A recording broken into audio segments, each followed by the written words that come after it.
Langit Solo malam itu tampak muram, seolah menyimpan kabar yang belum sempat tersebar luas. Lampu-lampu jalan berpendar redup ketika sebuah ambulans melaju menembus kesunyian, sirenenya merobek keheningan kota. Di dalamnya, Subhan terbaring lemah, napasnya tersengal, sementara dokter berusaha menstabilkan detak jantung yang terus turun. Wajahnya pucat, jauh berbeda dari sosok energi yang dikenal banyak orang. Beberapa jam sebelumnya, Subhan kolaps saat diskusi publik tentang transparansi pejabat daerah. Para saksi melihatnya memaksakan diri, tetap berbicara meski tubuhnya tampak kelelahan. Ketika ia roboh di atas panggung, kepanikan langsung menyebar. Tak ada yang menyangka lelaki setegar itu justru tumbang ketika idealismenya mencapai puncak. Dalam hitungan menit, cuplikan kejadian itu viral di media sosial. Doa dan dukungan membanjiri kolom komentar, namun tak sedikit pula yang melemparkan tuduhan terhadap tekanan politik yang semakin liar. Nama Gibran kembali terangkat, terjebak di tengah badai opini yang belum sempat mereda. Di balai kota, Gibran baru saja menyelesaikan rapat panjang ketika ajudannya datang dengan wajah gelisah. Ia menyampaikan kabar tentang Subhan yang dilarikan ke rumah sakit. Gibran terdiam, menatap kosong ke arah pintu yang baru saja tertutup. Berita itu seperti menamparkan kesadarannya, memecahkan dinding kesibukan yang selama ini membungkusnya. Ia meminta ruangan dikosongkan dan duduk sendirian dalam senyap. Pantulan wajahnya di kaca jendela tampak lelah dan penuh beban. Meski kerap berbeda pandangan, Gibran tidak pernah menganggap Subhan sebagai musuh. Mendengar kondisi kritis itu membuatnya merasakan sesuatu yang sulit dijelaskan, campuran antara khawatir dan rasa bersalah. Ponselnya terus berbunyi, berisi pesan dari berbagai pihak yang mendesaknya memberi klarifikasi terkait ijazah yang masih menjadi kontroversi. Namun untuk pertama kalinya sejak polemik itu muncul, semua komentar itu terdengar jauh. Yang menonjol hanyalah kenyataan bahwa seseorang berada di ambang bahaya. Ingatan masa kuliah tiba-tiba muncul, membawa kembali kenangan ketika ia berjuang antara kuliah, bisnis kecil, dan tuntutan hidup. Ijazah yang kini diperdebatkan adalah bukti perjalanan panjang yang tidak diketahui publik. Namun kini kertas itu menjadi bahan pertentangan, dan perdebatan itu telah membawa seseorang ke ranjang rumah sakit. Dalam keheningan ruang kerja yang remang, Gibran merasakan ada hal yang berubah. Isu ini bukan lagi sekadar perebutan narasi atau pembuktian reputasi. Ini adalah kisah nyata tentang seseorang yang mempertaruhkan kesehatan demi memperjuangkan prinsipnya. Gibran menghela napas panjang, merasa sebagian dari beban itu ikut menempel pada dirinya. Ia bangkit dan berjalan menyusuri lorong kantor yang sepi. Setiap langkah seperti membawa pikiran baru yang saling bertentangan. Ia berhenti di depan pintu ruangannya, memandang meja besar di mana ia menyimpan dokumen pribadi, termasuk benda yang menjadi pusat semua kekisruhan. Tatapannya jatuh pada laci tergembok yang menyimpan ijazah itu. Ia tidak menyentuhnya, namun pikirannya telah bergerak lebih cepat dari tubuhnya. Ada keputusan besar yang mulai terbentuk, meski belum sepenuhnya ia akui. Hatinya berdebat, mempertimbangkan risiko dan konsekuensi yang tidak kecil. Ketika jam mendekati tengah malam, ia akhirnya menyadari sesuatu yang selama ini tertutup oleh hiruk-pikuk politik. Polemik bisa menunggu, pendapat publik bisa berubah, namun nyawa seseorang tidak bisa diputar ulang. Untuk pertama kalinya, ia memahami bahwa langkah yang harus ia ambil bukan untuk publik, tetapi untuk menyelamatkan seseorang yang terjebak dalam badai idealisme. Subhan masih terbaring di ruang perawatan ketika kabar tentang kondisi kritisnya memenuhi siaran berita. Para jurnalis berlomba mengutip berbagai sumber, menambah bumbu dramatis yang membuat suasana semakin panas. Tuduhan bermunculan, sebagian menyebut tekanan politik sebagai penyebab utama, sementara pihak lain menilai Subhan terlalu memforsir diri demi mempertahankan keyakinannya. Di tengah hiruk-pikuk itu, keluarga Subhan terpaksa menutup akses informasi agar tidak semakin tersudut oleh opini liar. Gibran yang mengikuti perkembangan berita hanya bisa menghela napas panjang. Setiap potongan informasi yang beredar seperti menamparkan batinnya. Ia tak pernah membayangkan bahwa perbedaan pendapat bisa berujung separah ini. Sambil menatap map kosong di mejanya, ia merasakan sesuatu yang mengikat jiwanya, seolah tanggung jawab itu tak bisa ia abaikan. Di sisi lain, ruang publik semakin terbelah. Pendukung Subhan membanjiri lini masa dengan seruan agar pemerintah lebih transparan, sedangkan pendukung Gibran menilai isu ijazah hanya alat untuk menyerang reputasi. Dua arus besar itu saling bertabrakan, menciptakan suasana politik yang semakin panas, bahkan di warung kopi kecil sekalipun topik itu tidak henti dibicarakan. Dalam kebingungan itu, Gibran mulai mengumpulkan penasihat kepercayaannya untuk mendiskusikan langkah terbaik. Namun obrolan mereka tidak berjalan mulus, sebagian menyarankan agar ia tetap tenang dan menunggu proses hukum, sementara yang lain mendesak agar ia segera mengambil tindakan agar drama ini tidak menggerus kepercayaan publik. Diskusi itu berakhir tanpa keputusan pasti, namun benih tekad sudah mulai tumbuh di dalam hatinya. Ketika malam kembali turun, Gibran memutuskan untuk menyendiri. Ia berjalan menuju balkon kantor, membiarkan angin malam menyentuh wajahnya yang letih. Lampu kota memantulkan kilau emas, namun keindahan itu tidak cukup untuk menenangkan pikirannya. Ia teringat bagaimana Subhan pernah berbicara keras tentang integritas dan keterbukaan, nilai yang sebenarnya ia sendiri junjung selama ini. Di rumah sakit, dokter menjelaskan bahwa kondisi Subhan masih fluktuatif. Tubuhnya menunjukkan tanda-tanda kelelahan ekstrim, ditambah riwayat jantung yang selama ini ia abaikan. Keluarga hanya bisa menunggu dengan harap-harap cemas, sementara relawan yang pernah bekerja bersamanya turut berdatangan untuk memberikan dukungan moral. Beberapa wartawan mencoba mendekati keluarga Subhan untuk menggali cerita lebih dalam. Namun mereka ditolak halus, karena situasi begitu tegang. Bahkan para petugas keamanan harus memperluas area larangan liputan agar keluarga tidak merasa terusik oleh pertanyaan-pertanyaan menyudutkan. Di tengah suasana itu, Rahman, sahabat dekat Subhan, tampak duduk di ruang tunggu dengan mata sembab. Ia tahu betul bagaimana Subhan sering mengabaikan kesehatan demi memperjuangkan sesuatu yang ia yakini. Dia terlalu keras pada dirinya sendiri, gumam Rahman lirih, menyadari bahwa idealisme terkadang bisa menjadi bumerang mematikan. Sementara itu, Gibran menghabiskan malam dengan memeriksa berkas-berkas lama, mencoba memastikan bahwa tidak ada celah yang bisa menimbulkan polemik baru.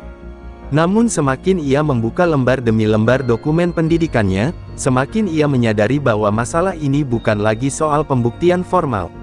Ini tentang menyelamatkan seseorang dari tekanan yang tidak seharusnya mengancam nyawanya. Ia kembali menatap laci tempat ijazah itu berada, kali ini dengan keberanian yang tidak ia rasakan sebelumnya. Setiap argumen hatinya saling bertentangan, antara mempertahankan prosedur hukum atau mendahulukan kemanusiaan.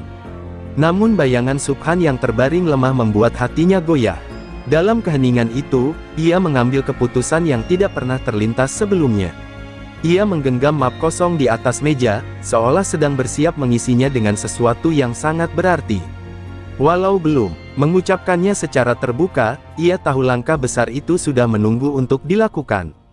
Malam itu, ketika kota mulai tertidur, niat Gibran semakin menguat. Bukan karena tekanan publik, bukan pula karena tuntutan politik. Ia hanya ingin memastikan bahwa seseorang yang memperjuangkan prinsip tidak kehilangan hidupnya hanya karena dunia enggan mendengar dengan cara yang lebih manusiawi. Keputusan itu akan mengubah segalanya, dan ia siap menghadapi konsekuensinya. Ruang kerja Gibran pada malam itu terasa lebih sunyi dibanding biasanya. Lampu kuning yang redup memantulkan bayangan pada dinding, menciptakan suasana yang menekan dada. Di tengah ruangan, map kosong yang tadi ia genggam kini tergeletak di atas meja, seperti menunggu keputusan besar yang belum diucapkan. Gibran berdiri lama, seolah mencari keberanian dari kesunyian yang mengelilinginya. Ia membuka laci perlahan, memperhatikan setiap detail pada kunci besi yang menggembok dokumen penting itu. Selama berminggu-minggu, laci tersebut menjadi simbol pertahanan dirinya menghadapi tekanan publik. Namun malam itu, simbol itu justru terasa seperti penghalang yang membatasi langkahnya. Ia menyentuh gagang laci dengan jemari yang sedikit bergetar, menyadari bahwa keputusan itu bukan hanya soal dirinya. Bayangan wajah Subhan kembali muncul di pikirannya. Lelaki yang begitu keras memperjuangkan idealisme itu kini berjuang untuk bernapas, terbaring tanpa suara di ruang perawatan.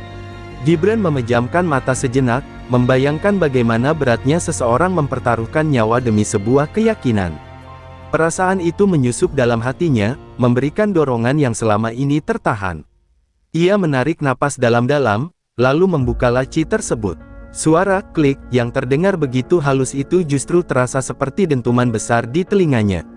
Di dalamnya, tersimpan map coklat yang selama ini menjadi pusat kontroversi. Ijazah itu tidak pernah terlihat sesederhana selembar kertas. Bagi Gibran, itu rekam perjalanan panjang yang penuh cerita. Gibran mengeluarkan map itu dengan hati-hati. Sentuhan pada permukaan kertasnya menghadirkan kembali memori masa kuliah, ruang kelas sempit, tugas yang menumpuk, dan waktu-waktu penuh tekanan yang harus ia lalui dengan usaha keras. Tak ada yang mengetahuinya selain dirinya sendiri. Namun kini perjalanan itu terancam direduksi menjadi perdebatan tanpa ujung. Ia meletakkan map itu di meja, lalu duduk dengan tatapan tajam yang terpaku pada dokumen tersebut. Angin malam yang masuk melalui celah jendela membuat lembaran itu sedikit bergetar, seolah kertas itu memiliki nyawa sendiri dan sedang menuntut keputusan final. Gibran menatapnya tanpa berkedip, seakan sedang berbicara dengan masa lalunya. Di kepalanya, muncul suara penasihatnya yang meminta agar ia mengikuti prosedur hukum secara formal. Namun suara itu kalah oleh gambaran Subhan yang nyaris kehilangan nyawa. Pertimbangan politik tiba-tiba terasa tidak penting lagi. Yang tersisa hanyalah dilema moral, apakah membiarkan seseorang menderita demi prosedur, atau menyerah pada aksi nyata yang bersifat kemanusiaan. Gibran berdiri lagi, berjalan menuju jendela besar yang menghadap kota. Lampu-lampu Solo tampak seperti titik cahaya yang bertebaran tanpa arah. Dalam pandangannya, setiap cahaya mewakili harapan masyarakat yang sedang mengamati, menguji, dan menilai. Ia menyadari bahwa apapun langkahnya, konsekuensinya akan menyentuh jutaan orang yang tak mengenalnya secara pribadi. Namun di balik semua itu, ada satu hal yang tak bisa ia abaikan, hati nurani. Ia menyentuh dadanya pelan, merasakan debaran yang tidak biasa. Ada rasa khawatir, namun juga keberanian yang tumbuh pelan-pelan. Keberanian itu seperti bara kecil yang mulai membesar, siap menyala kapan saja. Ia kembali ke meja, mengambil map coklat tersebut, dan mengepalkannya erat. Malam itu, ia tidak lagi ragu bahwa langkah yang akan ia ambil telah melewati batas pertimbangan politik. Ia telah memilih jalur yang hanya bisa ditempuh oleh seseorang yang siap menghadapi sorotan dunia namun tetap ingin menjaga nilai kemanusiaan. Perlahan, Gibran memasukkan ijazah itu ke dalam map kosong yang tadi ia siapkan. Tindakan sederhana itu terasa seperti penanda perubahan besar dalam hidupnya. Ketika map itu tertutup rapi, ia tahu bahwa keputusannya telah final, ia akan menyerahkan ijazah tersebut kepada pengadilan. Malam di luar terus berlari, namun dunia seakan berhenti di dalam ruangan itu. Di tengah keheningan, Gibran duduk sambil memegang map yang kini terasa lebih berat daripada sebelumnya. Berat bukan karena kertasnya, tapi karena beban keputusan yang akan mengubah nasib dua manusia dan mungkin seluruh arah cerita besar ini. Pagi itu Solo berubah menjadi pusat perhatian seluruh negeri. Sejak fajar, halaman gedung pengadilan negeri telah dipenuhi wartawan dari berbagai media. Tripod berdiri berjejer, kamera mengarah pada pintu utama yang masih tertutup rapat. Para jurnalis sibuk mencari posisi terbaik, bersiap mengabadikan momen penting yang diyakini akan mengguncang dunia politik. Udara terasa padat oleh bisikan dan spekulasi yang beredar tanpa henti. Di tengah keramaian itu, barisan polisi menjaga pintu masuk dengan wajah tegas. Suasana semakin intens ketika rombongan kecil dari tim hukum Gibran tiba lebih awal, memastikan segala prosedur disiapkan dengan benar. Kehadiran mereka semakin memperkuat dugaan bahwa hari itu akan terjadi sesuatu yang besar. Publik mulai berdesakan, ingin menjadi saksi langsung dari langkah yang selama ini hanya menjadi wacana. Tak lama kemudian, sebuah mobil hitam berhenti di depan gedung pengadilan. Pintu terbuka perlahan, dan Gibran turun dengan langkah mantap. Pakaian resminya tampak rapi, namun raut wajahnya menyimpan ketegangan halus yang hanya bisa terlihat oleh mereka yang memperhatikannya dengan saksama. Map coklat yang ia bawa berada dalam genggaman tangan kirinya, dijaga seolah berisi sesuatu yang jauh lebih berharga daripada sekadar dokumen. Sorotan kamera langsung memancar, berkedip tanpa henti. Tetapi Gibran tetap melangkah tanpa menyapa wartawan. Ia tidak sedang mencari sorotan, melainkan menyelesaikan perkara yang sudah terlalu jauh bergulir. Di sepanjang tangga menuju pintu gedung, ia merasa map itu semakin berat, seolah memanggul seluruh kontroversi publik di pundaknya. Memasuki ruang sidang, suasana berubah drastis menjadi tenang namun syarat tekanan. Deretan kursi kayu dipenuhi oleh pejabat, pengacara, serta beberapa pengamat hukum yang sudah lama mengikuti kasus ini. Mereka semua menatap Gibran, sebagian penasaran, sebagian terkejut karena tidak menyangka ia akan mengambil langkah seberani ini. Kehadiran dokumen asli dalam map itu menjadi pusat perhatian seluruh ruangan. Hakim memasuki ruangan dengan langkah mantap, menandai dimulainya proses resmi. Setelah memastikan semua pihak hadir, ia memberi isyarat kepada Gibran untuk maju. Gibran bergerak dengan tenang, namun detak jantungnya berdentam kuat di dalam dada. Setiap langkah terasa seperti menyusuri lorong panjang menuju babak baru kehidupannya. Ketika ia berdiri tepat di depan meja hakim, suasana ruangan menjadi sangat hening. Bahkan suara napas para hadirin seolah hilang entah kemana. Gibran membuka map coklat itu perlahan, mengeluarkan satu lembar ijazah yang selama ini menjadi sumber perdebatan panjang. Ia menyerahkannya ke hakim dengan kedua tangan, menunjukkan rasa hormat pada proses yang berlangsung. Hakim menerima dokumen itu dengan ekspresi netral, namun matanya menunjukkan kesadaran bahwa ia sedang memegang sesuatu yang sangat menentukan. Setelah memeriksa sekilas, hakim memberikan isyarat kepada petugas untuk mencatat penerimaan dokumen tersebut secara resmi. Suara ketukan palu yang menyusul membuat ruangan bergemuruh oleh bisikan kagum dan keterkejutan. Di luar gedung, kabar penyerahan ijazah menyebar lebih cepat daripada angin. Para wartawan mengabarkan langsung melalui siaran langsung, membuat masyarakat di seluruh penjuru negeri terpaku pada layar ponsel dan televisi. Berita itu langsung menjadi topik utama di mana-mana, membelah perhatian publik tanpa memberi waktu jeda. Di ruang sidang, Gibran menatap hakim dengan lega namun tetap menjaga ketegasan wajahnya. Ia merasa beban besar telah ia lepaskan, meski perjalanan belum selesai. Penyerahan ini bukan hanya untuk membuktikan sesuatu, tetapi juga bentuk upaya menyelamatkan seseorang yang kini berjuang melawan waktu. Baginya, tidak ada yang lebih penting daripada itu. Setelah hakim menutup sesi singkat tersebut, Gibran menunduk hormat lalu melangkah keluar dari ruang sidang. Ketika ia membuka pintu keluar, kilatan kamera kembali menyergap, namun kali ini ia tidak merasa tertekan. Ia telah melakukan apa yang harus ia lakukan. Meski dunia masih akan bergolak, hatinya terasa lebih ringan dibanding malam sebelumnya. Di luar sana, kerumunan menunggu pernyataannya. Namun sebelum ia berkata apapun, sebuah pesan masuk ke ponselnya, laporan terbaru dari rumah sakit tentang kondisi Subhan. Gibran menatap layar itu dengan hati berdebar. Hari ini, ia bukan hanya menyerahkan dokumen penting, ia juga meletakkan harapan bahwa langkahnya akan membawa perubahan pada hidup seseorang. Angin malam menyapu pelataran ketika Arfan menatap langit yang dipenuhi cahaya bintang. Ia masih merasakan gema pesan yang disampaikan gurunya, seakan menyatu dengan detak jantungnya. Ada beban tanggung jawab yang semakin terasa, namun juga semangat baru yang menyalakan keberanian di sudut hatinya. Di kejauhan, cahaya lentera kecil bergerak mendekat. Ternyata itu Rashid, sahabat yang selalu muncul di saat-saat penting. Tanpa banyak bicara, ia duduk di samping Arfan dan menatap cakrawala yang mulai gelap.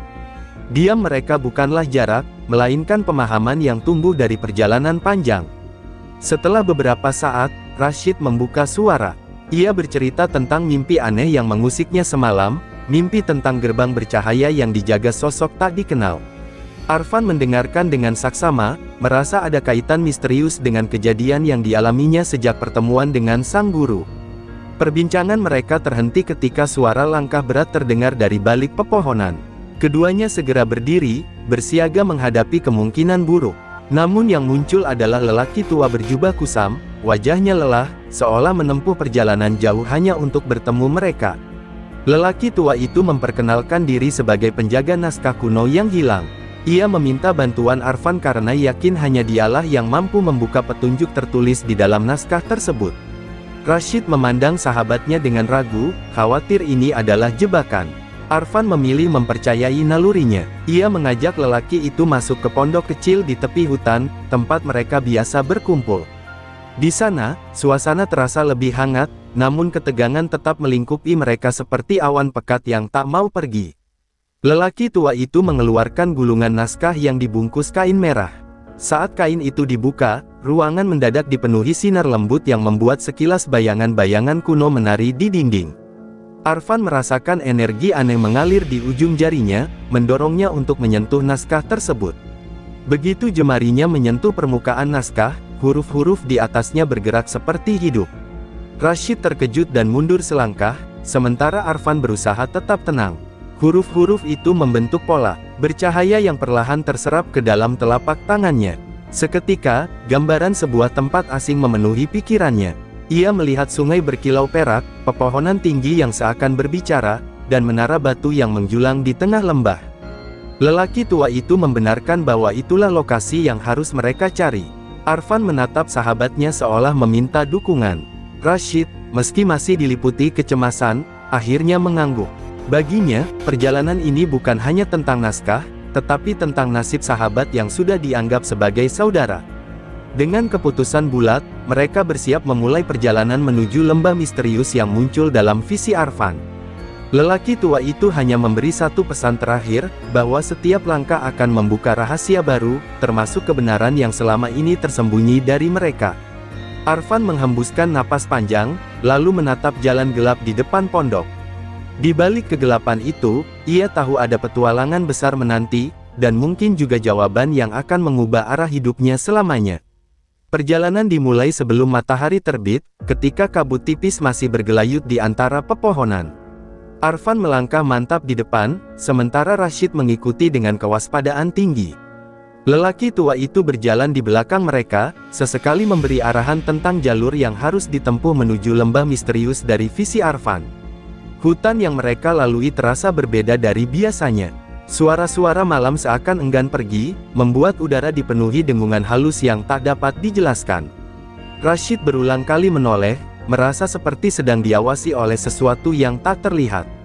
Arfan merasakan hal yang sama, tetapi memilih menjaga fokus pada tujuan. Ketika matahari mulai merayap naik, mereka tiba di sebuah tanah lapang luas dengan batu-batu besar berjejer melingkar. Lelaki tua itu berhenti tepat di tengah lingkaran tersebut dan meminta mereka menunggu. Arfan menatap susunan batu itu, merasa seperti pernah melihatnya dalam bayangan samar yang muncul saat menyentuh naskah. Tiba-tiba, angin berputar kencang di sekitar lingkaran. Daun-daun kering terangkat, membentuk pusaran kecil yang mengeluarkan cahaya lembut. Lelaki tua itu kemudian mengangkat tongkat kayu dari balik jubahnya, mengetukkannya ke tanah 3 kali, membuat pusaran cahaya itu berubah menjadi pintu bercahaya yang tampak rapuh namun memikat. Rashid terkejut dan mencoba mundur, tetapi Arfan menahan lengannya. Ada tarikan kuat dari arah pintu itu, seolah seluruh energi di tempat itu memaksa mereka mendekat. Lelaki tua tersebut menjelaskan bahwa ini adalah gerbang menuju lembah yang hanya dapat dibuka melalui naskah kuno yang sudah berpadu dengan Arfan. Tanpa menunggu lebih lama, Arfan melangkah mendekati pancaran cahaya itu. Ketika ia mengulurkan tangan, pintu tersebut bergetar dan memancarkan sinar lebih terang, seakan menyambut kehadirannya. Rashid akhirnya menyusul, meski wajahnya masih dipenuhi kecemasan yang sulit disembunyikan. Begitu mereka masuk, tempat itu berubah drastis. Lembah itu luas dan indah, namun memiliki suasana asing yang membuat bulu kuduk berdiri. Sungai perak mengalir tenang, pepohonan menjulang tinggi dengan daun yang berpendar seperti menyimpan cahaya matahari di balik seratnya. Semuanya tampak hidup dan mengamati. Lelaki tua itu menyuruh mereka terus berjalan menuju menara batu yang tampak di kejauhan. Menara itu berdiri kokoh di puncak bukit, memancarkan aura kuno yang membuat udara di sekitar terasa berat. Rashid menggenggam tali tasnya lebih kuat, mencoba berani meski rasa khawatirnya semakin merayap. Di sepanjang jalan, bisikan-bisikan samar terdengar dari balik pepohonan. Arfan berhenti beberapa kali, merasa seolah ada suara yang memanggil namanya. Suara itu lembut, namun mengandung perintah tersembunyi yang sulit diabaikan. Lelaki tua itu memperingatkan bahwa lembah ini hanya menerima mereka yang mampu menjaga keteguhan hati. Ketika mereka mendekati kaki bukit, tanah bergetar pelan. Dari balik akar pohon, muncul makhluk kecil berbentuk cahaya yang menari-nari mengelilingi mereka. Rashid terkejut, sementara Arfan merasakan kedamaian aneh dari makhluk itu, seolah mereka ingin menyampaikan pesan melalui gerakan perlahan. Makhluk-makhluk bercahaya itu kemudian membentuk jalur melingkar menuju lereng bukit, seakan menunjukkan jalan yang harus mereka ambil. Arfan mengikuti petunjuk itu, langkahnya semakin yakin meski menara di puncak bukit tampak semakin mengintimidasi. Ketika mereka hampir tiba di puncak, angin berhenti bertiup, dan dunia seakan menahan napas. Lelaki tua itu menundukkan kepala, berkata bahwa bagian tersulit dari perjalanan baru saja dimulai. Arfan menatap menara batu itu, menyadari bahwa apapun yang menantinya di balik pintu menara akan menentukan takdir yang telah memanggilnya sejak awal. Langkah mereka terhenti tepat di depan pintu menara yang menjulang angkuh di hadapan mereka. Batu-batu besar yang menyusunnya dipenuhi ukiran asing yang tampak bergerak perlahan, seolah dihidupkan oleh energi lembah. Arfan merasakan denyut halus di dadanya, sama seperti saat pertama kali bersentuhan dengan naskah kuno itu. Rashid berdiri sedikit lebih jauh, berusaha menenangkan napas yang terasa berat. Lelaki tua itu mengetukkan tongkatnya ke permukaan tanah. Ukiran-ukiran pada menara tiba-tiba menyala lembut, memantulkan cahaya ke segala arah. Pintu besar di hadapan mereka bergeser terbuka, memunculkan lorong panjang dengan udara yang terasa jauh lebih dingin daripada luar. Suasana di dalam tampak sunyi, namun bukan sunyi yang menenangkan, melainkan sunyi yang menyimpan banyak rahasia. Arfan melangkah pertama, merasakan suhu menurun drastis setiap ia bergerak lebih dalam. Dinding lorong dipenuhi simbol yang menyerupai huruf, namun tertata seperti menyampaikan pesan yang hanya bisa dipahami oleh orang yang dipilih. Cahaya dari luar perlahan menghilang, digantikan kilau samar dari batu-batu kecil yang tertanam di lantai. Rashid berjalan di belakang, matanya awas memperhatikan setiap detail. Ia merasa berada di tempat yang tidak seharusnya dimasuki manusia biasa. Namun kehadiran Arfan membuatnya bertahan, meskipun bagian terdalam hatinya dilanda ketakutan yang sulit ia ungkapkan.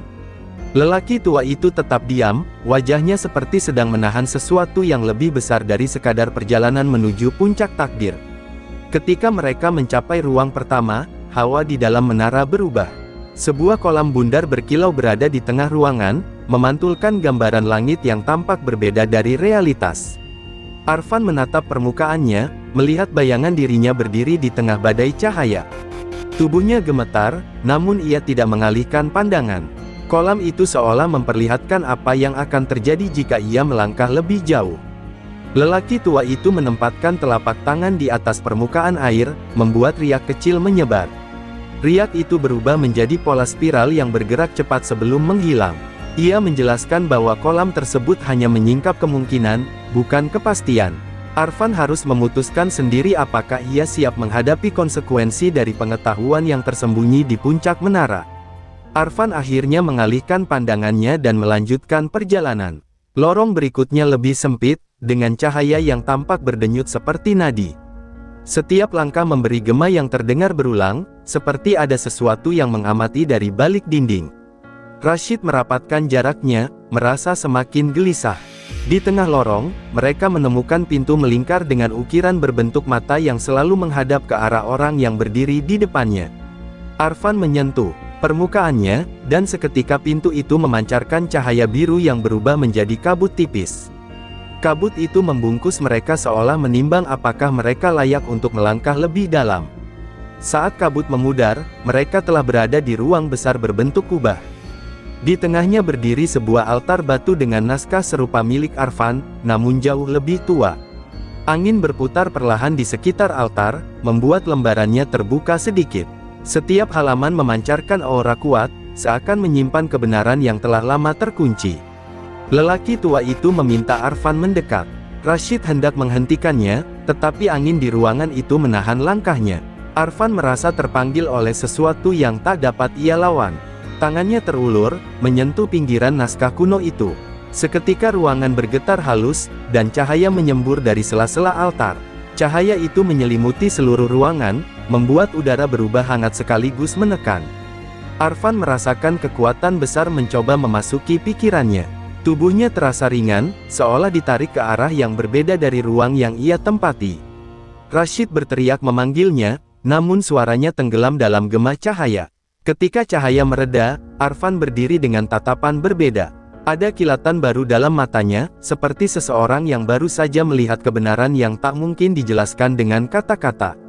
Lelaki tua itu menundukkan kepala, seolah mengakui bahwa momen itu menandai permulaan perubahan besar yang tak bisa dihentikan. Titik.